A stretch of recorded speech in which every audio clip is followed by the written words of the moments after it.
So I'm here with Ben from Plantasia. We're at the Autopot Festival 2018, and Ben is going to give me a little tour around the greenhouse. Okay. I'll follow you, Ben. Go ahead. Okay, so this is our propagation area, and so at the start of the year, this is where all of the young plants are kept. We bring them over from our propagation rooms in the shop, and they start life in here. We have this closed off and heated until we can get away with having no heat, and we start potting up and the plants go out into the main sections. Exactly. After that time then we use these benches for growing herbs, using the Autopot cocoa mats and valves, and we've got those running off of the pump over there. Those valves, they have a little level on it, right? They do, yes. They have a self-weighting cover to hold them in place, so they're not actually attached to the tray. Yes. So the cover's heavy enough to keep the valve in place, and it also provides protection so nothing interferes with the working of the valve as well. Yeah. And just to help you, little spirit level on the top. Of course, of course. This is basil, I think, right? Yes, that's right. Yeah, we've got several different types of basil. One particularly our favourite, which is called lemonade, has a very lovely aroma. It smells great. And we also do, I think, four different types of Thai basil as well. Nice. So we have a good market for Thai basil. And then some other culinary herbs, mint, oreganos, thyme, a couple of different flavours of thyme. Nice. That generally fills our benches up. And we sell these in pots, as well as cutting some to keep them in good condition and drying the products, which I'll powder and use throughout the course of the year myself. Great. I see they're powered by EcoThrive. They are, yes. So all of this area we've been using charge in our benches, and obviously regular weekly waterings with Biosis as well. We love their products. It does a fantastic job. So Biosis, that's a mix of microbes and humic acid, So and that kind of... It does, yeah. So that has a good mycorrhizal profile as well as beneficial bacteria. Yes. And as you said, yes, it's got the humates in there to help feed the bacteria and to get that growing. And obviously then working in combination with the charge as well, which has a bacterial profile of its own. And if you don't know the product charge, that is beetle frass. Yes. So a waste product of mealworm production, I believe. Yes. And that adds a very nice richness, helps keep our plants nice and green. Beautiful product. Just nice slow release background nutrients. Great. Fantastic. Well, you have these outside as well, I think, right? Yes, that's right. Yes, so we have so these are some dactyls. So this is one of the only non-edible plants that we grow, and if anything, actually quite poisonous. But they grow a nice display of flowers. Yes. And not only that, the seed pods are quite amazing too. The pods are incredible, aren't they? They're also known as thorn apple. Okay. Oh yeah. Some of them are very spicy, a bit like conker, really. Yeah. Move on. Yes. Yeah. Okay. So yes, so that's it. Yes, do another few bits of trials with different strengths of Biosis and a couple of different soil mixes, just to sort of see the difference. It's probably a little bit early in their development to get any sort of conclusions. Well, we got a long way to go, so let's move on to the next section. Propagation. So again, so this is our Carolina Reapers and our 7-pot Primos, two of the hottest varieties in the world. Nice. Some people would argue they're one and the same item, but that's another chilly politics. We won't get into that. And again, these are all grown using charge and Biosis as well. Nice. These go into our mix where we add as a peat-based substrate base, and then we add other goodies as well as charge. We also use rock dust and a few other things, and that always seems to grow us great. And of course, all in the Autopot system, all right? In Autopot XL, yes. Obviously, everything in the greenhouse is pretty much Autopot driven. And yes, the XL is a great sized pot, especially when you're using organics. You need a certain volume of substrate to actually grow organically. That's right, yes. So you get the release rate of nutrients, something which I think you highlighted to me actually, yes. which something until it's pointed out, you actually think, yes, no, that makes total sense. So yes, organics, big pot, that'll keep with the nutrient release rate for your size of plant. So if you are going to go organics, then yes, try and go for those larger pots as you can, and that'll keep your plants nice and healthy and happy. For sure. and they should really look healthy. Yes. Yes, yes. Well, despite all the sun you had, you know, you had a lot of heat in here as well. Yeah, it has so been a bit very of heat hot. damage. And if we, yes, a little bit of heat damage on some plants. If we'd have known it was going to be for so long, we would have put some shade netting up. For sure. But you know, UK weather, sometimes you think, oh, it's only going to last a week, but yeah, we've had a fantastic year. But it's been sort of pushing up to sort of 45 degrees here, even with all of the side ventilation down. And we've got some air movement, which was I saw that. Yeah. kindly provided to us by gas. These are actually EC circulation fans. I see that. You got like an EC fan controller. They do, there, yes. right? It runs off of the gas EC controller as well, yes. So we have 3 sets of those in the greenhouse. Nice. And at least they keep the heat moving through. Yeah. And actually at night they help to keep airflow through the plants. Exactly. Trying to Very reduce important in any the greenhouse to mold keep the air flowing. You know, that's you correct. don't need great fans on plants everywhere, as long as the air is moving. That's a it. little As bit. long as it's moving through, then, and that really does help us. For sure. So now we're coming to a few very, very exotic plants here, right? Oh yes, so this is the first time for me growing a bitter gourd, or I think it's also known as Corella. It's used in, I found out actually, West Indian cooking as well as Indian cuisine. Wow. And so it's also known as a bitter gourd. You can eat the fruit, which is highly unusual and extremely attractive, especially if you're growing for showing. But also the leaves are edible and used culinary, a bit like for making a type pesto type paste. And pastes as well. Nice. But also as like a salad leaf as well. I've never seen it before, you know, never seen it grown. It's the first time I've grown it, and, but surprisingly been asked to actually grow a lot of small plants for people ready for next year. I understand, So that's very good. This really caught my eye. Yes. That's incredible. This is again a fantastic plant. It sounded good on the packet. So this is a snake gourd. Wow, look at that size, you know. Yes, it's right. insane. So about 3 weeks ago, I went on holiday for a week, and the gourds were this size. Yeah. When I came back, they were this size. Wow. In just a week. In a week? I couldn't believe it. It's amazing. And obviously, yes, it said that they are strikingly long. Yeah. And they certainly are. Yeah, yes. they certainly so are. I'm not sure about I'm sure they are edible. I'm not sure in what cuisine that they would be more akin to. But those they certainly flowers, are they're fantastic. They're fantastic. That's right. What are these fed on? So these are all running on proactive nutrients, and they're part of the proactive nutrient stand. Again, these are good in the easy to grow system. Yeah. Nice and easy. And right next to them, you've got another new plant that I've never grown before, and that's the horned melon. Wow. So, and these start off very small and very spiky. Wow. And if you can Look pick at that up with your fingers, but they're extremely very, spiky. very thorny. Yes. Yeah, careful. So incredible. I'm just waiting to Look see. at that. Apparently they're also known, again, a West Indian lady told me they're also known as sugar melons. Sugar melons? Yes, so apparently they're extremely sweet on the inside. So Have you tried them already? I haven't yet, no. This one's I looking think that one's right. Yes, Yeah. I'm looking forward to that one, yes. Yeah. So yes, we'll definitely get that cut open and put some pictures up of that when we harvest. We should do those. a video of that this weekend. Yes, I think maybe this weekend, yes, I mean trying them, yeah. Yeah. We forgot about this section, so I think. Let's do this front section here. So this is our Thai herb and chili section. Nice. So we've got some more popular Thai vegetables. There's a Chinese celery. Big leaves. It is, yes. We've got the spicy holy basil. A couple of different varieties of Thai bird chili. We've got the Chinese convolvulus, which is more of actually like a river plant. Okay. So it's a bit like a marginal pond plant, if you Yeah, like. yeah. So like it nice and wet, so we put a nice heavy medium in those. Nice. Keep them in the small 8 pots. Yeah, because that's the thing with the constantly Autopot, fed. you know. I mean, if you want to grow dry, Yes. just use a different medium. You can just vary your medium mixture according to what your plant's taste is.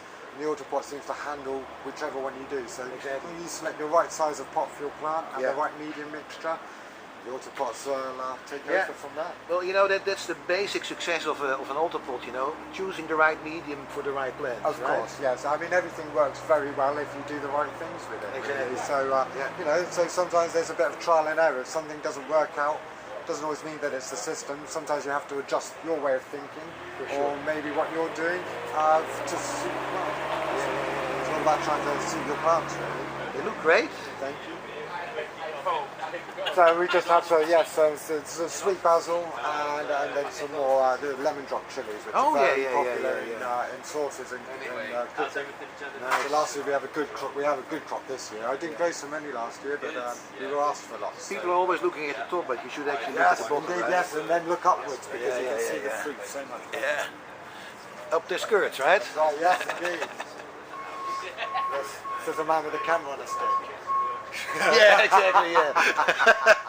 This is a beautiful colour, again, isn't it? this is all of the Proactive range, so these are growing in a soil-based medium. Proactive works extremely well in an active, highly aerated hydroponic system. But I said to Jeff that, well, you know, that's great, you know that works, but let's demonstrate it with a soil-based medium and show that your product can also work with Autopot. And again, it's about how you introduce those products and how you make those things work together. So again, we're in the tank, as long as we're keeping that nutrient solution mixed and agitated, and that's given us no trouble through the Autopots. How do you keep the nutrients agitated in the So tank? we're using a small submersible pump rather than an air stone, just because because of the temperature, what we don't want to be doing is pumping more hot air into that water and overcooking it. And pumping air in it can change the pH of the solution as well, That's right? correct, yes. Yeah.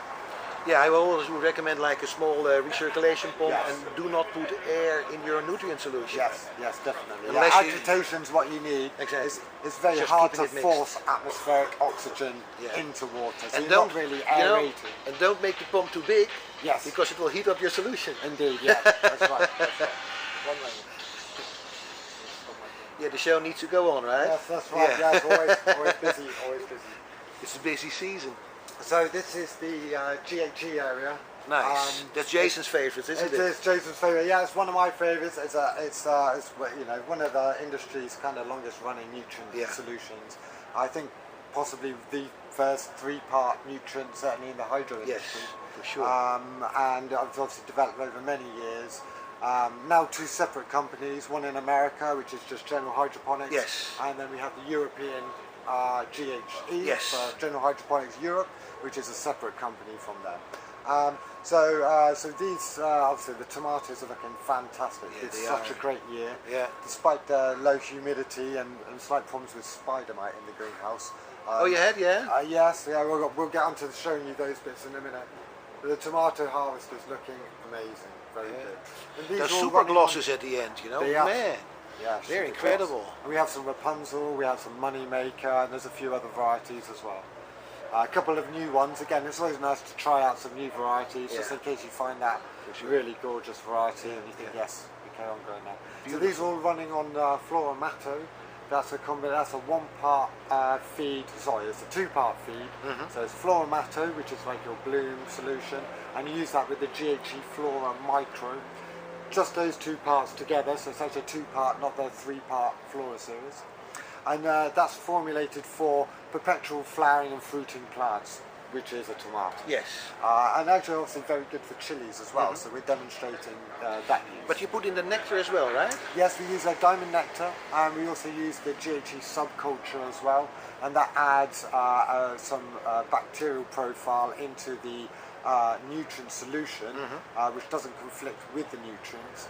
And that's, I think, a couple of strains of streptomycin, Bacillus subtilis, and another, possibly Pseudomonas, but I can't quite remember off the top of my head. And so in here we have a mixture of the Cocoa Tech, which is the 70% cocoa, 30% perlite, so it's like high aeration cocoa, and also some of them running on just a peat-based compost mix as well, which we've again highly aerated for use with the tomatoes. White pots. I asked Jason about it a few years ago. You know, my pots get so hot in the sun. Why not use white pots? Indeed, and I see he did. So that's. I have them actually. You know, oh, you do. Oh, good. so we have white pots. Obviously, then helping to keep the roots so that bit cool in the very height of summer. So although good to establish your plants in the cooler weather and warm the pots up, obviously in the very hot weather. It's, to be honest, it's quite surprising how tolerant the top of your plant can be if you have the root zone correct. For sure. Sometimes, in both situations, you can tolerate much cooler air temperatures if your root zone is warmed and maintain growth levels. And also the same when you've got extreme heat, if you can actually keep your root zone at a reasonable temperature, then you actually find your plants can deal with the heat atmospherically much better. Yeah, as I well. totally agree. And yeah. so the white pot actually does that, and I believe that it also actually helps with microbial development as well. Okay. So that's another interesting thing. I think we have Autopot Thailand, which is run by James, and he has an aquaponic setup, and he loves the white pot. So Yeah, I've seen that. I've seen the videos of last year of that setup. Yes, yeah. which you can obviously catch on YouTube. Yeah, and they're available on his YouTube, of course. That's yes. right, and probably on his Facebook page. Yeah. And you can obviously find links to all of those things through the Autopot website. And again, you know, this is 360, guys, so look around and don't look at me, look at the plants. Yeah, that's right. Yeah. Scan around everywhere. So yes, just to let you know on the plants, so we have this is our Naga section. So we have a couple of different Nagas. In fact, actually, the Burmese Naga came from James at the Autopot setup in Thailand. I think it's a rogue plant that he found whilst out walking. But apparently, it's got the best tasting Naga flavour out of all of the Nagas. We also grow the Dorset Naga, which is obviously a UK famed variety of Naga, once a former world record holder officially. And then towards the end, they're a bit different in shape, aren't they? They are a bit different in shape. So yes, although called a Burmese Naga, I've got a feeling that it's a hybrid of some description. Yes. And while we're here, the tanks, of course. Yes, we have flexi tanks. We have 2 tanks, one running for the cocoa mix and one running for the soil mix. Just slightly different combinations and feed strengths, of course. It's important to mention that you should always keep those tanks level, you know. Yes. To keep them stable, and when they're level, they're really stable. Don't put them at an angle because you know it's a lot of weight that's in those things. It is, yes, that's right. Yeah, especially on the big 700 litre tanks. Yeah. You don't want those collapsing. No, that's right. and again, also a nice flat, stable floor as well for the legs to stand on. Yeah. And I mean, we have no trouble with the tanks. Obviously, which you'll probably see in the videos as you look round and everybody scans around, is the Flexi Tank Pros as well. Yes. So if you want that added strength, that extra security, I love them. over the blue tanks, Yeah. then you can And they're white Pros. too, you know. They're This white is too, nice. to keep them cooler, and they also have many connections on the top for pump systems. So if you are running a hydro system, why would you, obviously? But you know, they have good connections there for filling. I got one outside on my terrace, and I love that it's white because the blue tank, it really heated up my solution. It's fine if you're in a shaded spot, but yes, if it's going to catch the sun For sure. That's right. Yeah. That's right. So Melons. So we have some Biotabs. melons again. Yes, probably getting a little bit over right now. Should really pick them, but I really wanted to maintain some melon on the plant for the show. Again, slight trouble with some spider mite. We also tried an organic spray on there that we probably mixed a bit too strong in a vein to try and. It's a good lesson to learn, really. Sometimes adding more of something isn't always the best. Sure. And as with most organic sprays, regular applications and being on top of that and religious with it is the way forward. So if you want something to only work once, then you use a chemical spray. Obviously, if you want to try and stay organic like we do and eat your produce afterwards, then you need to use. For organics, these are quite small pots actually, right? Yes. Again, quite small pots, but which again next year maybe we'll step those pots up. And I think so, because I see that you moved up to different type of pots. Yes, that's right. So again, we're trying using the new Smart Pots, which are the Smart Pot brand. Yes. And these ones have been actually made in conjunction with Autopot, so they're actually labelled for Autopot. They fit the XL trays perfectly.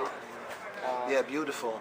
and again, the Autopots, for people that don't know, you know, it's all about the pruning of the roots. So they grow out, you stop the root tips, and you get all these hair roots coming out. That's right. It's a bit like pinching the top of your plant out. Yeah. So when you want to make your plant more bushy, it's the same effect that happens with your roots. I'm so happy that you have these now, you know. Yes, they're a very popular item anyway, I can imagine. And in combination with Autopot, it's, yes.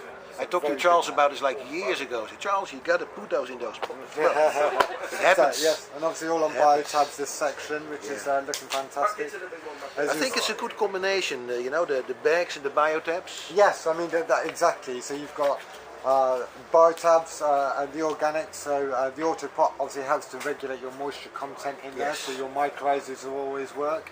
The problem with your hand watering is that sometimes you can dry out, and then bit like a pH meter. If your mycorrhizae dries, it probably dies, and then trying to get that establishment back, particularly on short-term crops, is probably impossible. Yeah, for sure. So for keeping sure. your water and your moisture level regulated is a perfect combination. Nice. So we have some giant red onions. Yeah. First time I've grown red onions as a giant variety, and yes, again. I've seen other onions. They're on the other side, right? Yeah. So we have Oh white yeah, onions, yeah. which It's over there. Yeah. We'll go and see in a minute for the white onions. Yes, again, a bit of a hot year really to be growing onions indoors, inside. So I think maybe next year, as another change, we'll actually grow these outdoors. In Autopot still, but then we'll move them inside for the show next year. For people that don't understand what you're doing here, I mean... Yes, so these are kind of tied over for show and bound. Yeah. As much as my dad that did that. Again, once as the onions become finished, they stop producing leaves. The top leaves go brown and die. So we neck them over, trim them up, tie them round, and then that'll actually help make them last a lot longer when they're in storage. Nice, nice. So they should be lifted now, but we just want to keep them in demonstration so people can see that we actually grew them in an For sure, yes.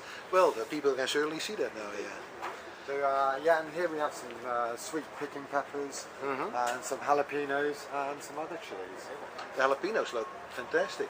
Yes, it's good. Yeah, good crop on there. Hopefully we'll give some of those to the caterers. Yeah. And they can be giving people fresh jalapenos. We're gonna have some Thai kitchen. Yes, indeed. So this is our non-sponsored side. Again, this just uses Plantasia peat-based substrate. So again, just our mix. So it's a good quality peat-based substrate with added rock dust, worm compost, charge, and a few other bits and pieces that we add into there. And then it's just fed very lightly on a mineral food. I think actually, yes, we've been using the Dutch Magic products this year on these. So other than that, we've been using theirs. It's actually coming on quite nice. Yes, looking very good. And again, White Lightning. Good, white, exactly. Yes. Yeah, there you go. So it's added after the 26th of July. Can you tell me something about White Lightning? Not very long. To be honest, I can't. Okay. Unfortunately, I would love to, but to be honest, yes, I'd like to claim all the glory for all of this, but obviously it's a whole team effort. Of course, so I understand. my team have actually been running the tanks and looking after these. So yes, because it was a late entry into these. Yeah. It hasn't given up, but we've got nice new fresh growth coming out on this. So, nice, yeah. So the early signs of its use is looking extremely promising. Yeah. Yes, and apparently on the label. We're assured that we're supposed to be getting a guaranteed 12% extra yield. So we'll check that out for you and let you know. Yeah. Definitely. So we'll come back to that. Yes, indeed. Anthony from Neutral. Oh, hi, buddy. Yeah, good. We're just all video.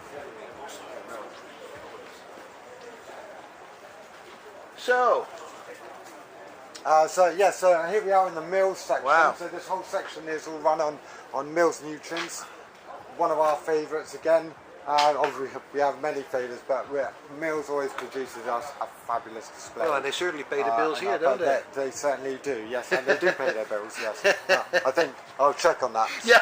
I'll check with accounts, make sure they have. No, so here we have sweet peppers.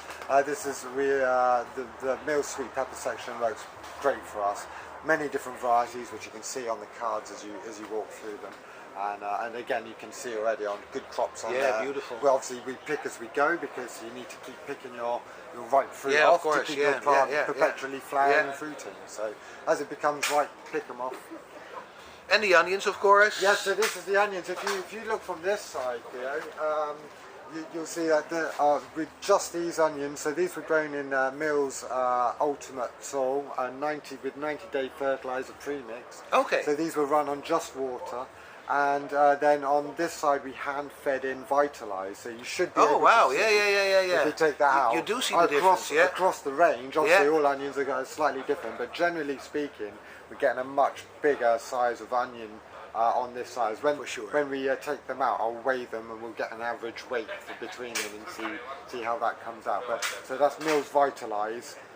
In that side, it's a great product. If you don't know Vitalize, that's silicic acid, and yes, obviously most people know the benefits of silicic acid now, sure. being a more highly absorbable form of silicon than say silicon potassium silicate, which is the... I like those Not purples, by the way, you know. That's a great variety. One of Yeah. my favourites. That's called tequila. Okay. They don't taste the tequila, and they don't come with a worm, and they don't get you drunk. But no, it's Well, you yes, know, very unfortunately, unusual don't come shape. with the worm, right? That's exactly. Yeah. No worms on my plants. No. Yes, and now so over here we have some more chilies, some Scorpions, chilies. yeah. Again, these are all in the Autopot one-pot kits. Yes. 15-litre pots. Again, fine if you're running a mineral nutrient program, which we are with the mills here, which is a bio-mineral nutrient. And again, yes, looking fantastic. Yes, they do. Looking Perfect. fantastic. And again, we've got some here, some of the bigger chili plants. So you can Yeah. see sometimes the difference it makes actually potting up in a larger size pot. For sure. But if you're going to grow a bigger plant, Yeah. which these ones are. So these are a UV strain, just called UV. It's like fish, you know, give a bigger tank and they grow bigger. Exactly that, yes, definitely, yes. And often, like fish as well, you have more stability, the larger yeah. volume that you have, so things fluctuate less, a bit like your environment really. You've got For sure. nice big environment, then you can generally have a much more stabilisation and less fluctuation in your things. And again, you know, specifically if you grow organic, then I would actually recommend Yes, the indeed. highest possible, the biggest possible substrate, because you're not feeding your plants, you're feeding the soil life actually that feeds your plant. Exactly, You know, and that's correct. you yes. gotta So have you're like a working the minimum. environment in your Yes, soil. exactly. That's Yeah, right. yeah, So yes, Great. You keep your microbes happy, and that will keep your plants happy for sure. It's like indirect feeding. That's correct. Yeah. I love those flowers too. Yes. So here we have another Yeah. different variety of the Datura, and yes, this one's called raspberry ripple. Sorry, blackcurrant swirl. I beg your pardon. Blackcurrant swirl. Yeah. You could have fooled me. But blackcurrant seems like a better color for that, Yes, right? it does. Yeah, that's right. Yes, indeed. Yes. So, this is the end of the greenhouse. Yeah, What do we have at the end here? So this is a Brugmansia, very very similar to the Datura. Yes. Sometimes over the centuries there's been kind of questions: are they the same? Are they two different plants? But I think there is an official classification now. But you can look that up if you need to. Yeah. So again, nice big, massive white bell-shaped beautiful. flowers. And these are highly scented in the evening, so you get a very very pungent aroma in the evening, and that's generally because the plant attracts moths in order to pollinate itself. But yes, very heady aroma. And we did have quite a lot of spider mite on these, but we've been treating those ones in particular with flying skull nucum, and that's actually done a fantastic job. Again, because it's an organic spray, you do need to be on top of that. And obviously, in order to give it a test, you need to have some spider mite first. So, Yes. and because they love these plants, spider mite that is, it was actually a very good test, and you can see actually we're quite nice and clean and clear now. Beautiful. As you look at some Yeah. of the lower growth, you'll probably see some coming Some out. damage, here. yeah, You've got a little yeah. bit of spider mite Yeah. damage on these. Yeah. As you can see, It's the not new that growth's bad nice actually, and you clear. know. I've seen No, it's way grown, worse. It's grown out quite well Yeah. now. Yes. So we're very happy with that product as an organic spider mite spray. Great. And over here you can see the Reflective Tank Pro.